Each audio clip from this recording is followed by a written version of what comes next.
Welcome to Cosy Crime Time with Becca and Jade, where we talk about a different cozy crime series each episode. Does one tiny village have multiple deaths happening in increasingly ridiculous locations with increasingly ridiculous weapons? Then that's the show we'll be talking about. This is no true crime podcast. It's fictional and funny for us, thank you very much. Now, just a little warning that we will be revealing killers and giving away twists. So we have a blanket spoiler warning as well as a cozy blanket to wrap ourselves up in.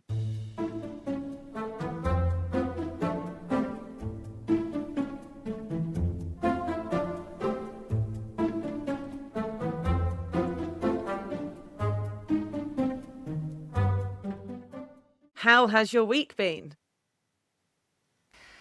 It's been good, thank you. Yeah, as you so kindly alluded to, after you got out of the well, I may or may not have had my hair done. Lovely.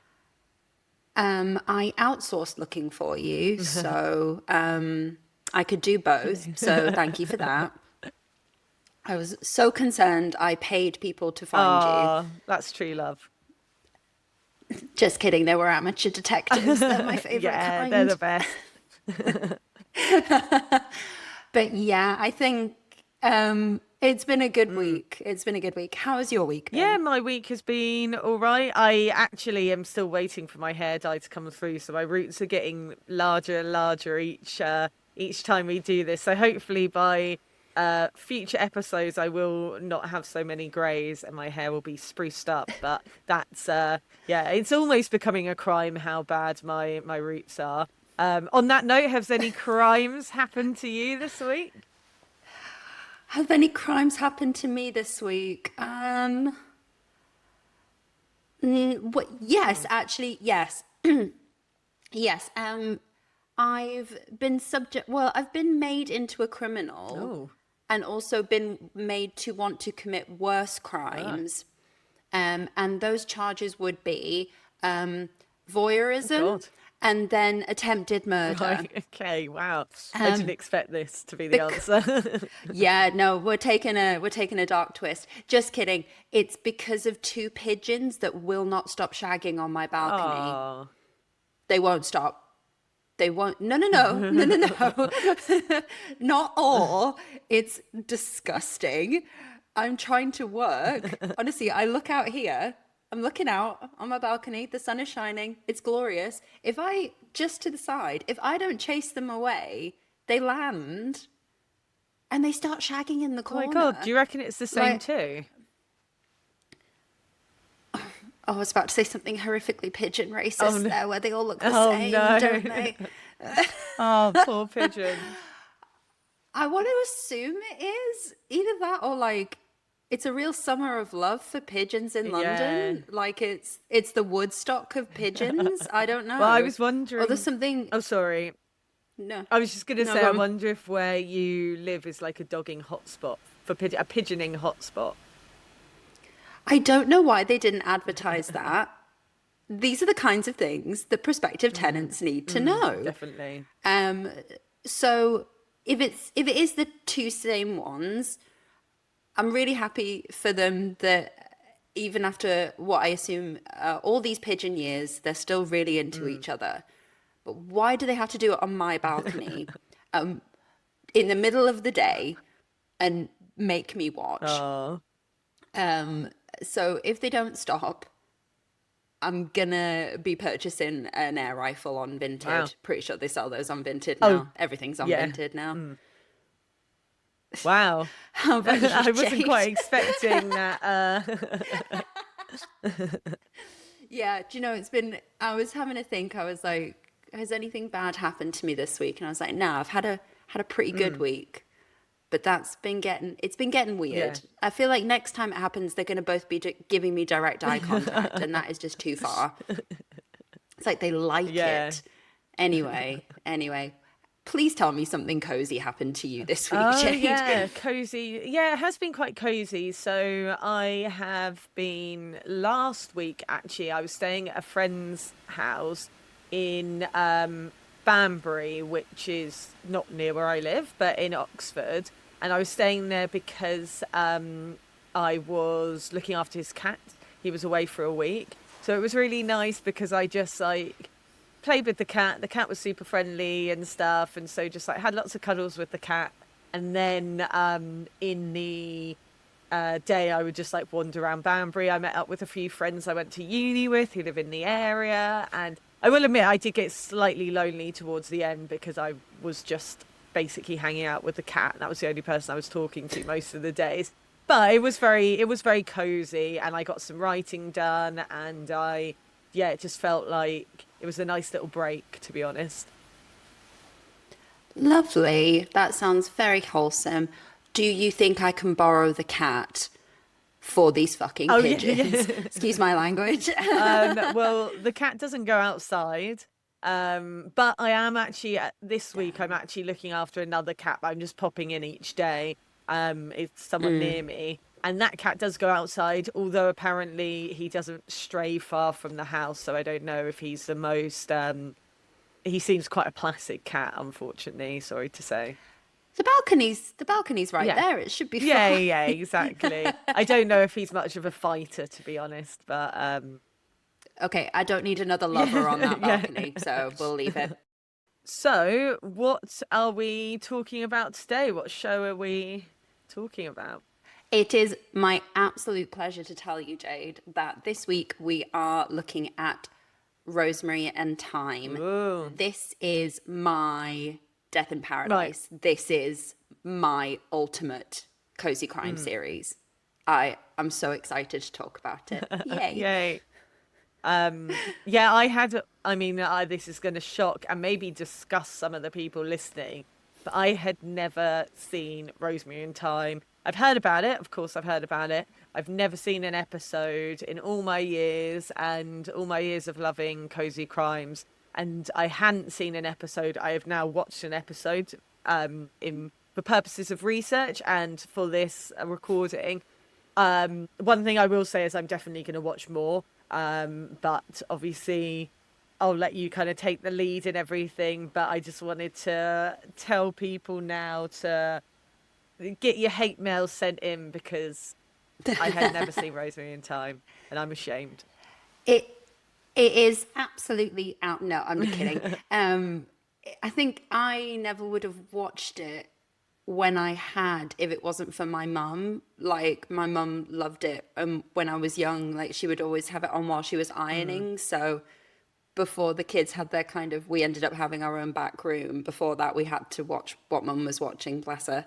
So yeah, I think I wouldn't have known if it weren't for my Yeah. mum. And your, like, we'll blame your mum and send the hate mail there Yeah. instead. Do you know what? Whenever my I'm mum joking. was ironing on a Sunday, for me it would be the Royal, if you remember the Royal, or Heart and Oh yeah, Heartbeat. Yeah, loved the Royal, loved the the Royal Royal. and Yeah, Heartbeat, Sunday absolutely. night fair. Yeah. Oh man, that's funny. Okay, yeah, we'll just to give a bit of background. I'd like to take you back to 2003, when it started. So Tony Blair is Prime Minister. Millie Bobby Brown is still a glint in her father's eye. And 9-year-old me is complaining that I can't go to tap class because my sister's in hospital with pneumonia. She's fine now. So that's, I'm not a jerk. And that was when the first episode of Rosemary and Thyme airs. Mm. That's on Sunday, the 31st of August. So back in from 2003 to 2006, this was ITV's staple Sunday night. So this is pre Downton Abbey, really, as the absolute ITV drama staple. Mm. It's, yeah. So just to give the synopsis, Rosemary Boxer, a horticulturalist, and Laura Thyme, former WPC and gardening enthusiast, find themselves drawn into solving mysterious crimes. Being gardeners means they overhear secrets and dig up clues which lead to them handling both floral problems and solving crimes and catching criminals. Brilliant. Yeah, it's honestly the coziest. Yeah. Everything about this series is gentle. Apart from the murders, obviously. But they're gentle But murders. in a weird way, they are. You rarely actually, a lot of the time, you don't even see the body. It's just implied. Um, Everything right from the opening sequence is gentle. Although I will say, when you messaged me while watching the first episode, what was your observation, What Jade? about the opening credits? Yeah, the literally opening Yeah, they're credits. quite it was I wasn't expecting it to be quite so sexual and sensual. The because it's isn't it the Are You Going to Scarborough Fair is obviously the song because then Rosemary Yeah. and Thyme.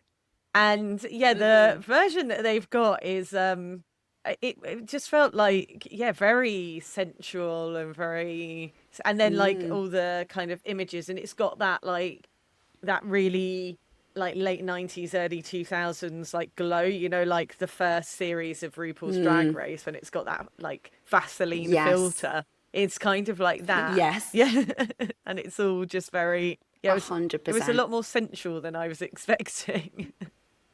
Yeah, so just for context, the opening credits is basically just a montage of flowers opening to a very sensual guitar cover of Scarborough Fair by Simon and Garfunkel.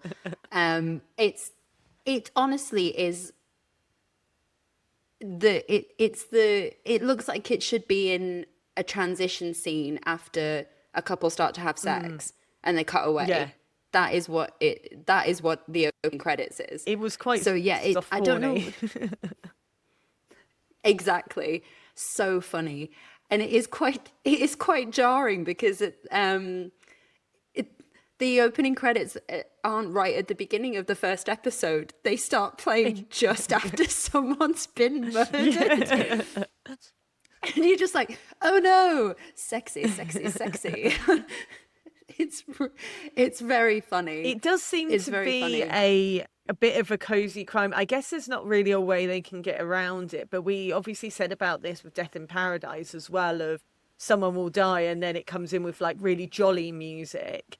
And it is quite like it really seems to be almost like an like not a purposeful trope, but it's kind of become a trope of cozy crimes of how they have these such like jarring from like a death to like yeah like dancing around and having all this sensual.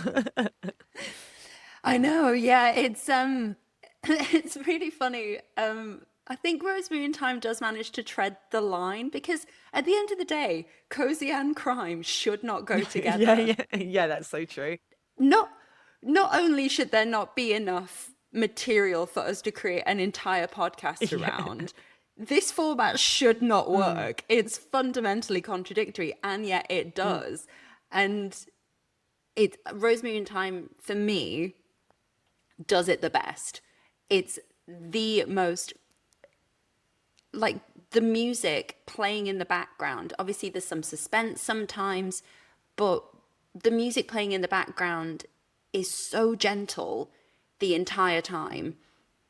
I think another thing you might not have noticed it just from watching the first episode, but if you hopefully when you continue to watch it, there are flowers in basically every wow. single shot. Like even they're in a police station, there's flowers on every desk. And I'm like, what police station Yeah. has time to maintain flowers like that, Yeah. like potted flowers? It's it's an alternate reality where Rosemary and Thyme can function. I think the suspension of disbelief has to be quite high for a number of reasons, not just because there's flowers in a police station. Um, I think there's a lot of elements that require a suspension of disbelief because in the real world, if every single job that Rosemary and Laura were hired on, there was at least one murder that took place, they would have been arrested a long time ago. Yeah. They like they would have been arrested at least suspicious. And there's a couple of times where the police's eyes briefly a cast over Rosemary and Laura, but not for Mm. long. And it's, yeah, so the suspension of disbelief definitely has to be there. But yeah, because also, yeah, every single time, really. Like, let's just have one episode where you do a gardening job that you are hired to do and no one dies. How about that? Well, No one what I dies. always tell myself in things like this, not with Rosemary and Thyme, but things like this is, oh yeah, those are just the stories we don't see, like, so they're doing gardening jobs between the next episode, and those ones are normal. Um, I think you're right though with saying there has to be a suspension of disbelief because obviously, like, I knew that it was called Rosemary and Thyme, and then I was sort of like, oh, isn't it weird how these people like Shakespeare and Hathaway, they've come together and they just happen to have the like fitting names, and these duos just seem to get on and work together and solve crimes with their fitting names. But then I was like, obviously we were introduced to Rosemary first, and I was like, okay, her name's Rosemary, that's a valid name. And then I was like, wait a second, Pam Ferris isn't going to be called Time, is she? Like, as in her first name. But then I've been thinking about it, and Time as a last name, that's not even a last name. Is it? Maybe I'm wrong. Maybe there's people called Time, but it's not a common Yeah, one. any listeners with the surname Time, please berate Jade. Kidding, kidding. But yeah, no, I think that's so funny because I think I thought the exact same thing back in the day when I was a kid watching it. Just like, Time's a funny name. Yeah. Um, but yeah, no, yeah, especially when she's referring back to her ex-husband who's still I think a DCI. So you've got DCI Time. Because her I'd son's watch that her spin-off. son's in is a policeman as well, isn't he? Yeah, so he's like Yeah, Sergeant so he'll be, Time. I think he's, yeah, Sergeant Yeah. Time. Like, yeah, I would watch that spin-off. Definitely. But yeah, yeah, the suspension of disbelief is definitely there. Um, what do the because the thing that actually there's two things that I wanted to ask you about because I've obviously just seen the Yeah. first series. The one thing is apart from Rosemary and Thyme, who are like I couldn't really figure out who else was going to be regular characters. Maybe her son, but like say for example in Midsummer Murders, there's always like Barnaby's, well, depending which Barnaby, but like his wife, and then again, depending which one, his daughter, and then there's like the mortician and stuff like that, and obviously his second in command. But with this, apart from the two Mm. of them, I was like, oh, who else is part of their gang? And the other thing as well that I wondered is the thing that I couldn't quite get from the first episode is like what their dynamic's going to be in terms of like who's the Watson and who's the Sherlock, like who do you know what I Mm. mean? Because usually there's Yeah, one totally. that's like higher status and or either through their job Mm. role or just through their personality. So I couldn't pick up that either. Yeah, okay, that's really interesting. So the first one is it's just them. Oh, There's even the police are different, I think, every oh wow. time. I'm struggling to think of because they travel around for these because they're freelance horticulturalists, they decide to go into partnership together um at the end of the first episode. So they're because they're freelance, they could get hired by anyone. So in theory, they're traveling all over the country, although it seems to be the home counties. It seems to be the Mm, South, or just like the poshest areas of the UK, with the occasional regional or working class accent slipped in mm, there for novelty. So they are the only, apart from Laura's son, as you say, he does return a couple of times, but it is basically just about them because, yeah, as I say, the police force is different every time. They don't really have any other higher up consultants that they need to talk to. So, yeah, it's all about oh Rosemary wow. and Laura. Mm, Yeah, there's even a couple of episodes later where they are hired for work in Spain. So yeah, there's serious variation between the cases, and then their dynamic. That's really interesting. So if you had to guess, what would you say based on what you've already what you've seen? From what I've seen, if I had to guess, I would say that Rosemary maybe is the one who's in charge, and Laura is kind of um her sort of Watson, her second in command. Maybe as well because Rosemary is the gardener by trade, and she's that. So obviously, from that point of view, if that's what they go on to do, she's going to be the one more knowledgeable about that, I suppose. Yeah, it's an interesting one because even though Laura is the former police officer, and I think it's maybe not a comparison with Holmes and Watson because at the end of the day, and this is what I love so much about it, the entire premise of Rosemary and Thyme is that if middle-aged women were less nosy, crimes would go Mm, unsolved. That is, they're so nosy and they're so gossipy, and I mean that in the best way, the best way. Because yeah, they'll be gardening behind a tree and they'll hear someone coming and they won't go, "Oh, good morning," like a normal gardener would. They'll hide behind the tree in case anyone says something incriminating every single time. And they'll end up staying in like twin rooms together or whatever while they're traveling around doing their work. They will gossip. They dissect every single thing and every single person. They make assumptions. They think people are having affairs. A lot of the time they're right. But they are nosy, gossipy women, and it's fantastic. yes. I love it. Yes. I love it so much. Because it gets Mm, rewarded. Because I think these are things that are often like discouraged in women, and this series is just like, well, if we didn't do this, justice wouldn't yeah. prevail. So I think you're absolutely right. Rosemary does tend to be the driving force behind a lot of things.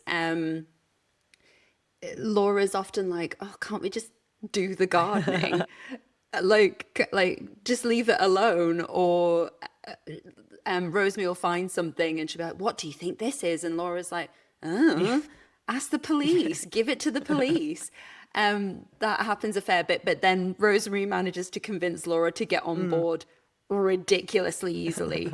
Like there is Rosemary is scratching an itch for Laura there. yeah. And yeah, so they are like, but a lot of the time she is the driving force. It's her that's maybe sneaking into places that she shouldn't, or being like a cheeky level to try and get questioned and things like that. Although Laura does it in her own way as well. She has elements of that as well, and they make plans to to go talk to people. So I think it's not so much a Holmes and Watson dynamic. It's just a pair of busybody best Yeah. friends. It really is, and the dynamic is fantastic, and the back and forth with Felicity Kendall and Pam Ferris is fantastic. Yeah, definitely. I think like Yeah. one thing I noticed, and I've noticed this in a few, looking back on the first episode of lot of these shows, of like sometimes I don't think they necessarily get it right in the first episode, but I know it will work throughout. Of like they definitely didn't seem like two women who have only just met. And obviously, then that means in future episodes, they've got this really good chemistry. But in the first episode, Mm. it's like, okay, I don't believe that you've just met, but I will believe that you're best friends because they like, I really liked their dynamic. It just didn't really ring true that they had met like in the restaurant or in the like bar of the pub that they were staying in. It's like, you seem very close already, but I did really like their dynamic. Yeah, it is a funny one. So yeah, in the first episode, basically, I think Laura has possibly one of my favorite character Yeah. introductions of definitely any cozy crime series. So she's leaving her house. There's a taxi driver who's being a bit bolshy because she's not come out from him beeping the horn. She's making him carry a few bags to the taxi, so he's a bit like, "Ooh, meh." And then she goes into the front garden, which is obviously quite immaculate, and she picks up a stone from the rockery and she throws it through her own front window, and this taxi driver just absolutely shits himself. His best behavior. And I think it's so funny and says so much about her as a character. Like, she is not to be messed with. I think she's probably the quieter of the two of them, but she is a quiet storm. Yeah. Because I don't think she doesn't say a single word, does she? Oh no, maybe no. She says very little. It's mostly the taxi driver talking. But basically, yeah, when Laura and Rosemary come together, she's off the back of her husband leaving her for a younger woman, and Rosemary's coming off the back of being recently fired from the horticulture department of, I think, I want to assume, a university. So they're both in quite bad places as individuals. And I see what you mean about, like, would you snap into that dynamic that fast? Probably not. But again, if they weren't so nosy and so gossipy, they never would have made friends. Yeah, exactly. Rosemary Like was Laura, just being nosy to find yeah, out what was going on. genuinely, yeah. Laura is, and this is another thing I love about watching it now, and why I'm continuing my rewatch, is it's such a noughties time capsule. It's so, I'll go into a bit more detail about that in a minute, but the fantastic example is that massive block BT payphone that's on the table in the hotel that Laura is on. And it's fantastic. And then when she hangs it up, she's obviously crying. And I do think it's out of concern. Just with all of the other murders, I do think the primary thing is concern. Oh, but she wants to know what's going on. Yeah, She definitely. really needs to know what's going on. And that is exactly how they are introduced to each other. Rosemary's going up to Laura and going, "Are you all right? Like, what's going on? What's the story?" And that's how they make friends. But you're right. I do think they just snap into it quite quickly. But I think their chemistry is so fantastic. Yeah. I don't mind. No, definitely. And I think Yeah. it's something I've noticed. It was not just in this, it seems to be in quite a few cozy crimes where in the first episode they don't quite get it right, but it's kind of for the benefit of the show because, yeah, now I'm like, oh, I want to see those two best friends again. Whereas actually, if they had have played it more realistic about, oh, they don't really know each other, would I be that invested to watch more? So again, it's that suspension of disbelief. Yeah, definitely. And I think to go back very, very quickly to the suspension of disbelief, there is one other thing that I wanted to mention where not only would they potentially be arrested for pursuing these inquiries, I'm really surprised that Rosemary still wants to pursue it the way that she does and really be that driving force behind it, because she suffers consequences. Like, in the first episode, she gets slashed at with a knife. In other episodes, she gets strangled. She gets, there's one where she gets trapped in an elevator shaft, or like a lift shaft, sorry, we're not American. And it's like coming down and about to squish my her. It's God. like some James Bond stuff. Yeah, Wow. like she gets, I mean, it's not that Laura doesn't suffer peril. She gets pushed down a set of stairs, like, but it really does seem to be mostly Rosemary, because I think she is where Laura can be cautious. Rosemary is Yeah, not. She's not at all. She is balls to the wall. I'm going to say this. I'm going to do this. And you suffer consequences for it. I think I would have stopped after having my hand slashed with a knife. yeah, I think I'd be like, that's I was my just, career into being a detective done. what is it? Because the thing is, it's not even a career. They are amateurs. It's like, I'm not even being paid for this. And I'm getting slashed at and strangled. Like, she must have scars or, like, yeah, long-term injuries, and for what is essentially not even a side hustle, Yeah, because they're not even getting paid. Like, they have a it's job just a that they hobby. get paid to Yeah. do. Genuinely, like, I know that occasionally, like, if you like sewing, you'll get your fingers pricked by needles, or like there are there can be some wear and tear with a hobby, but not like garroted. Like, yeah, there's been a fair few incidences, and it is the same with Laura. I feel like out of the two of them, Laura would be more likely to quit, But then she's but had she it as a doesn't career, after. you know, it's like she wanted to retire Exactly. and now she's got roped into doing all these cozy crimes again. Okay, that's interesting because I don't think she actually wanted to Ah, leave. I think it's just a sign of the times that she was married and that she married I think he was a DI at the time when they got married. And it was just expected that she would then quit. And so she oh, did. right. Okay. So it's, okay. Do you So see what she I quit mean? to have a family, essentially.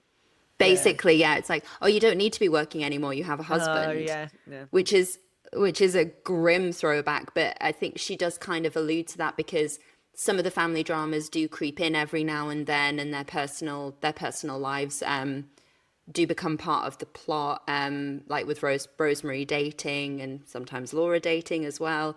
And yeah, her son coming in and the dynamic with the husband. So that's what came across to Mm, me anyway. It's that it was just she probably at the time thought it was her choice, but it was just the done yeah. thing, Yeah, definitely. which is quite different. So maybe she has been secretly craving this the whole time. Mm. So I don't think I've ever told you this, but I have met Felicity Kendall once, and I thought this would be the perfect time to tell you. Basically, what Yeah. happened. So I like when I got my first tattoo, I was at uni, so I must have been like 19. And I was working in this pub, and the day before I was supposed to get my tattoo, I dropped my phone down there was like a dumb waiter, and I dropped it down the like gab. And I did get the phone Whoops. back, but they couldn't get it back. Like I had to wait a few days to get it back. So I had this appointment for to get a tattoo done, and it was someone that my aunt knew, but I didn't have because it was like it was in like it must have been like 2011 or something like that. So it was we have phones and things like that, but it wasn't quite like the smartphone. And they were smartphones, but they weren't the smartphones of today kind of thing. And actually, I don't even think it was a smartphone, but it basically I didn't have all the information. So I couldn't really get the information, and I maybe with a 30-year-old, like someone in my 30s brain, I could have figured it out, but I was like 19 and not the best common sense. So I was like vaguely remembered where I had to go. So the next day I like went along but I couldn't remember like the house number. So then I just had to keep knocking on these different doors. And then I couldn't find, and I, to be honest, I might have gone to like the wrong part of like the wrong road or something like that.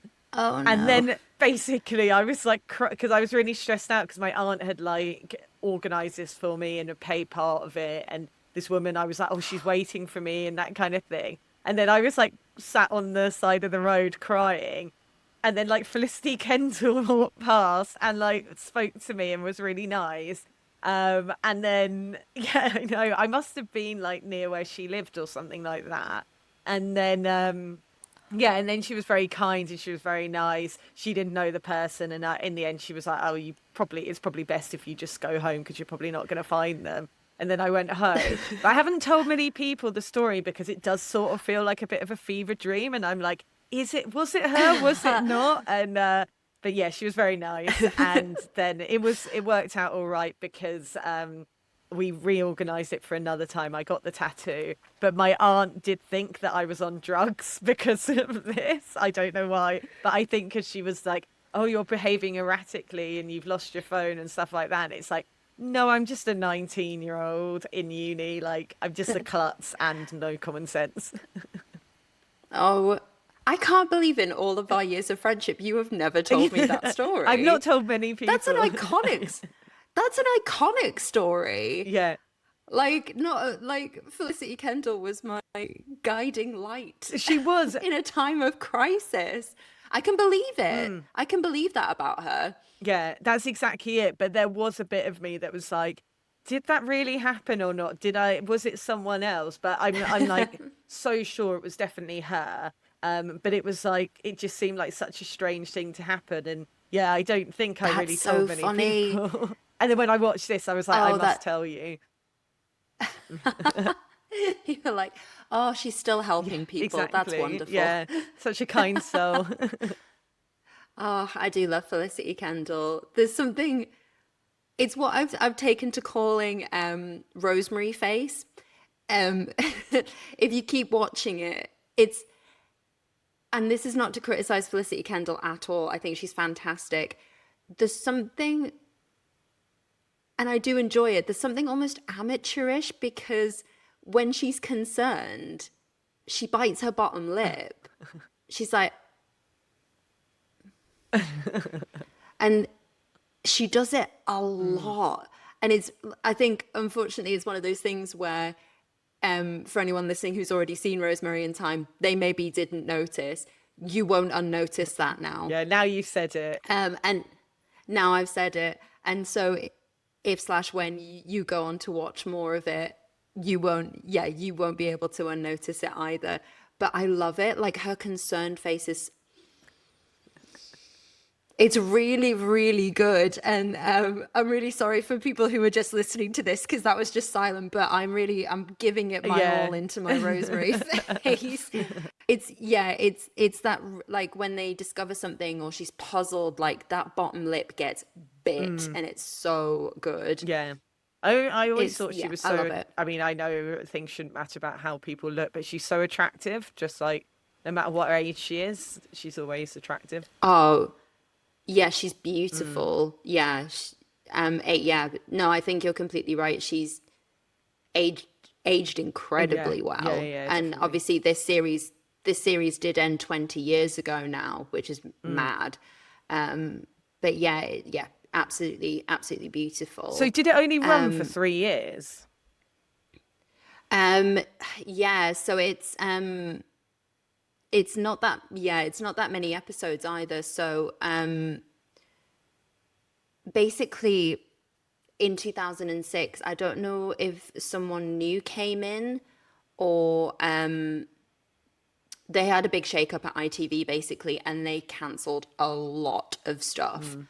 like a lot of stuff. So unfortunately, Rosemary and Thyme was just one of a list of shows that they axed off the back of it.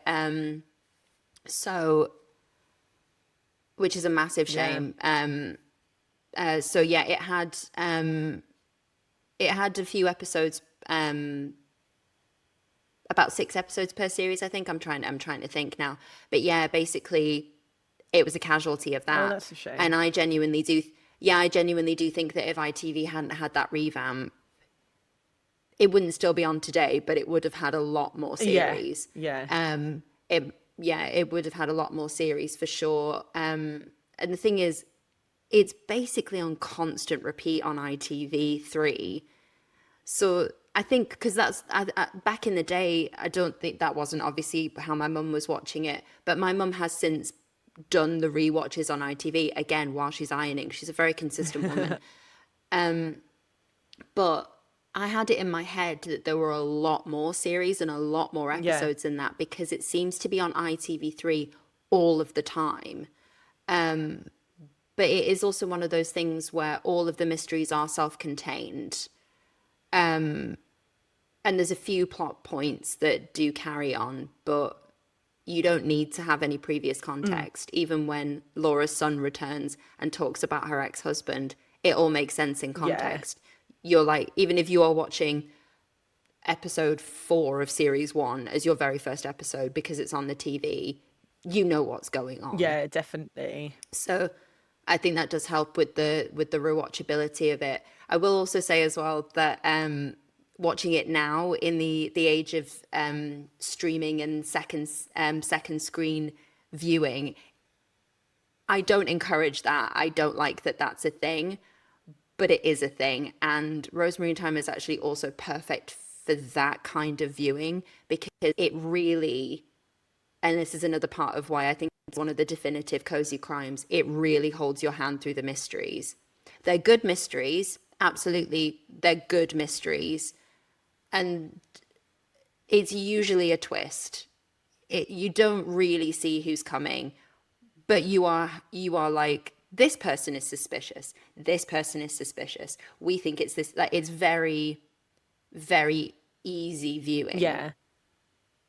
for a mystery. Yeah, I think like cozy crimes actually, even the ones that were made well before people were, like scrolling on their phones or watching TV, actually work quite well for that, because they do a lot of like almost like recapping just to remind you. Because especially if it's like an hour, or like Midsummer Murders is often, some of them are like 2 hours with adverts, so it's like an hour and 40 and that kind of thing. And they need to kind of like keep reminding you who is like in the mix and that kind of thing. So yeah, I think like weirdly they seem to work for second screen viewing, which like I say, we don't condone, Yeah. but it happens, and I do it. So No, no. sometimes. I know that's the thing. Like, yeah, I definitely have been guilty of it, 100%. But yeah, so if you are into that, if you're massively into that, or if you're begrudgingly doing that, like we are, can't recommend Rosemary and Thyme enough. I think it's brilliant for that. You can still follow along quite easily. You can still, yeah, you can still do all of that. I only have one more thing, and this is just me throwing a wild theory out there, is that it is quite lesbian coded I was going to ask this in actually. So it's actually really funny. Obviously, you've only seen the first episode. The second episode of the first series, there's quite a sleazy detective on board, and he is basically quite lecherously implying that they are a couple. And obviously Felicity Kendall's taking offense to it, and it's that really, again, it's the bad side of Naughty's time capsule, where he's being like, oh, like, he's basically all but saying, oh, can I Oh watch? God, Do you know yeah. what I mean? Yeah, he's really grim. But Rosemary really puts him in his place, and then Laura does even better Yeah. later. So it's actually very satisfying in a way. But I think if it was written now, they would probably just be lesbians, Or at least like because the undertones of, the will they weren't yeah, they. yeah. Yeah, I think and it's a very lesbian thing to do. I mean, I know as a queer woman, I watch a lot of a lot of stuff that was written before we had out characters, and try and find Yeah. any possible hint. So any queer women who do that, watch Rosemary and Thyme. It's I think it's the horticulture of it, is that they're often in like outdoor wear. Like Rosemary's got a massive like old like Jeep, just little things, and they're like, often they are sharing in a twin room, and it's never intimate. They're never intimate, but they are like an old married lesbian Yeah, couple yeah, definitely. a lot of the time, and that camaraderie, and but it's slightly combative. They'll like have a lot of really nice back and forth, is again what would happen with an old married couple. They'll butt heads, but in a cute way. Yeah. And yeah, so I would like to ship this as lesbian Lovely. coded. Yeah, I was actually meant to ask you about that.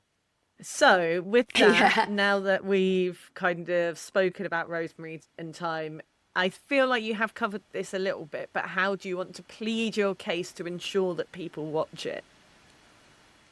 Yes. I will absolutely. I've already said a couple of the main points. The predominant one being, for me, this is the quintessential cozy crime show, definitely of the 21st century, let's say. It's got the surroundings of the British countryside, as I said, the gentleness of the music. And it even feels like sometimes the actors have been told to speak more gently or softly when they're having conversations. The lilts of the accents, things like that, it's all very gentle, apart from when people are being murdered or being accused of murder, and then the voices are raised ever so slightly. But for me, yeah, it's the perfect blend of horticulture and homicide. And it ticks so many of the tropes that we love about a cozy crime. The amateur sleuths, they've got the right amount of sassiness behind what they're doing. They're kind of, if a precocious young woman were just middle-aged women, they've still got that precociousness about them, but weirdly middle-aged women are never described as precocious. It's I think, given to youth quite a lot. But I think, again, that's why I like it. And as I said, yeah, if it hadn't been for the ITV shake-up, this would have definitely gotten more series. But even without them, even if you haven't seen it, if you like cozy crime, you are at least aware of Rosemary and Thyme. And yeah, it's my ultimate cozy crime series. So that's my case Perfect. for why everyone should watch it. Yeah, I think you've played it well, and yeah, I'm definitely I definitely see what you say of it. It's like the quintessential. I mean, I would argue that maybe Midsummer Murders is the quintessential cozy crime, but we'll talk about that in another episode. But yeah, I definitely agree with you, and I have been persuaded to watch more, 100%. Definitely. Yay. Oh, so we're gonna go and fill our rooms with flowers and be horticulturists. I don't think that's the right word. Yeah. Horticulturalists? Horticulturalists. Horticulturalists. Yes. In the home counties. We're all going to move to the home counties and grow flowers. But hopefully there's nowhere near as much murder. Yeah. As long as no one slashes at my hand like they did in that first episode.